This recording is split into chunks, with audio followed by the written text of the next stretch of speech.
There's been a question about UK intelligence sharing regarding the drunk interdictions involving Venezuelan boats.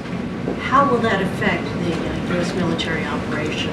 There's been a lot of discussion about the high caliber of the intelligence that has been provided before any of these military actions have taken place.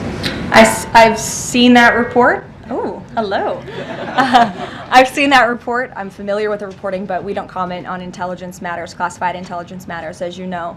As for the Trump administration's position on our narco-terrorist campaign in the Caribbean, it is going to continue, and the president has made it very clear he's not going to allow terrorists to bring illegal drugs that kill American citizens into our great country. Sure, John. I'll go to John and then Zolan. Go ahead. Thank you so much. Trump has talked about sending out $2,000 checks to U.S. citizens. Earlier this year, he also talked about sending a Doge dividend. That didn't materialize. Should U.S. Citizens expect the $2,000 proposal? Is the White House committed to making that happen? The White House is committed to making that happen, yes, and we are currently exploring all legal options to get that done. I don't have a timeline for you or any further details, but I can confirm for you that the president made it clear he wants to make it happen, and so his team of economic advisors are looking into it, and when we have an update, we'll provide one. Zolan. You said at the top that one of the costs of the government shutdown was that people missed their SNAP benefits. Can you explain then why the administration went to court to fight the funding of food stamps and SNAP benefits? So recipients missed their SNAP benefits because the Democrats shut the government down, and they forced the administration to tap into a contingency fund that did not even fund the full entirety of this program. And so then you had an unhinged judge who was trying to dictate from the bench what the executive branch has to pay for and where that money has to come from. That is judicial overreach at its finest, and so that's why the administration pushed back on that. We can't have the judicial branch telling the executive branch that we need to rob the Children Nutrition Fund, which is what this judge was trying to do, to pay for SNAP benefits. That's completely inappropriate and it's unconstitutional, and we've been proven right with that legal argument. But now the good news is, again, thanks to Republicans and in several hours President Trump, the government is going to be reopened, and SNAP recipients are going to receive their full benefits, which is what President Trump has always wanted to do. Stephen. Why also did you need the judicial process for that? I mean, during this shutdown, didn't the administration have a responsibility to tap into any of those reserves to ensure that essentially we did. People could rely on? We did tap into it. We did tap into the contingency fund. And then the judge told us, no, you have to get more money from a children's nutrition fund. And we felt that was judicial overreach. You shouldn't tell the president which fund he has to rob because the Democrats are holding the country hostage by shutting down the federal government. Stephen, go ahead. Well, if the president is considering a pardon for Ghislaine Maxwell? Again, he's answered this repeatedly. It's not something he's talking about or even thinking about at this moment in time. I can assure you of that. Stephen. Karoline, I've got two questions about New York for you. Sure. First, you always do. On brand for the New York Post. Mayor-elect Mamdani, he said that he plans to reach out to President Trump and that, quote, this is a relationship that will be critical. Does the White House have a response to this planned outreach? It's the first time I'm hearing of it. I'll let the president respond himself to that comment by Mr. Mamdani. My second question, Jack Schlossberg, the grandson of President Kennedy, announced today that he's running for Congress. He, in the recent past, has referred to his uncle, the HHS secretary, as, quote, a rabid dog, and he has said that the Trump administration is, quote, the most corrupt in American history.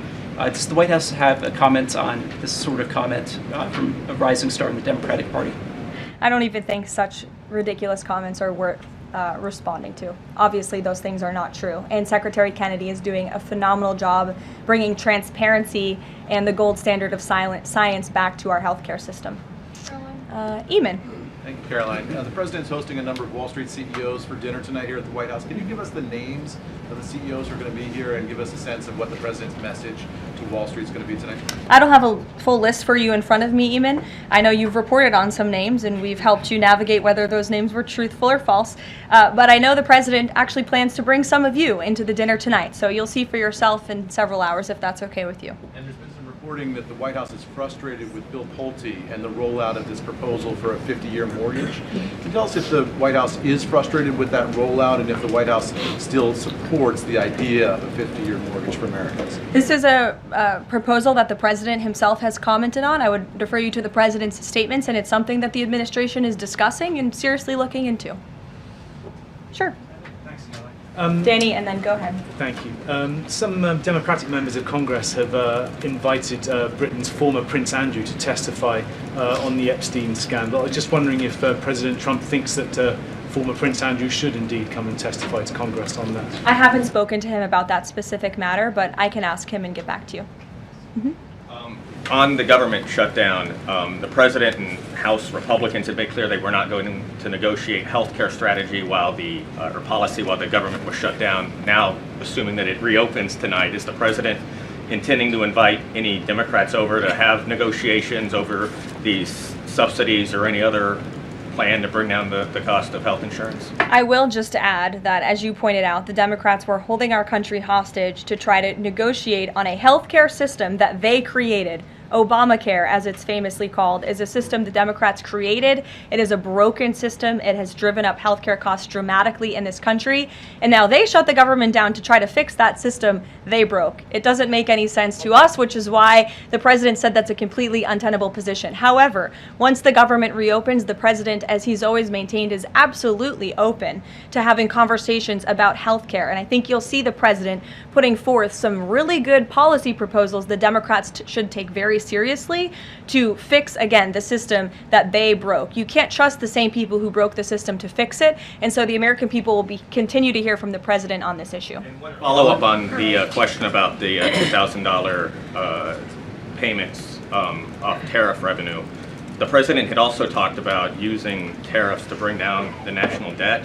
Would this be in lieu of that? Like, this is now the new way to maybe to use that tariff revenue? No, the president put out a statement on this clarifying he wants to do both things with the tariff revenue that he's bringing into this country. Trillions of dollars are expected to continue to pour in, and it's part of the reason that the Supreme Court case is so vital for our country's future, to restore our manufacturing industry in this country, to protect our national security, to continue to allow the president to use tariffs as leverage to negotiate economic deals that, again, are good for our national security. And that revenue can then be used for various reasons, to pay down our debt and also perhaps to give these rebate checks back to Americans, which, again, the White House is exploring the legal options of how we can get that done.